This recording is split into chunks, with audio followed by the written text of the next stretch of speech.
Барлықтарыңызға сәлем достар, сіздермен мен Альмира. Бүгін сіздермен тойымды әрі дәмді жаңа жылдық салаттың рецептімен бөлісетін боламын.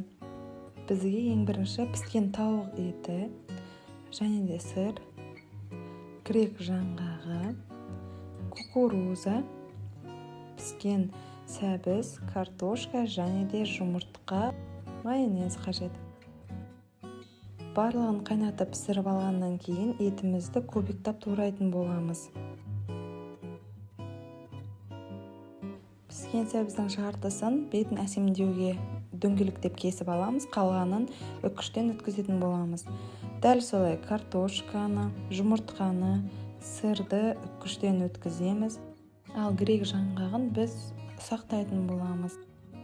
Енді таза тарелкамызға арнайы формамызды қойып, ең бірінші тауық етін салып, бетіне майонез жағамыз. Келесі картошкамызды салып, үстіне тұз сеуіп, және тағы да майонезбен жауып шығамыз. Дәл осылай үстіне кукурузымызды салып, оның үстін тағы да майонезбен жауып шығамыз.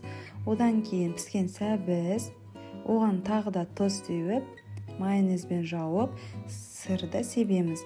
Сырдың үстіне үгітілген грек жаңғағын жартысын сеуіп, тағы да майонезбен жауып шығамыз. Ең бетіне үккіштен өткен жұмыртқаны салып, әбден басып, үстін майонезбен жауып, тегістеп қоямыз. Бір тегіс болғаннан кейін, қалған грек жаңғағынан ортасына дөңгелек қылып әсемдеп қоятын боламыз.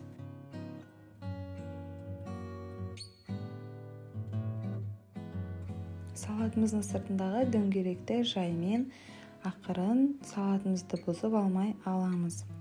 Одан кейін біз оның бетін әсемдеуге кірісеміз. Дөңгелек формада кесілген сәбізімізді 12 сағаттық белгіде қойып шығамыз. Кондитерлік пакетке аздап майонез жағып, рем цифрмен сағаттағы барлық цифрларды жазып әсемдейміз. Әдемілік ретінде қалған сырдың дөңгелек пішін жасап, сағат тілін сәбізден жасап ортаға қоямыз.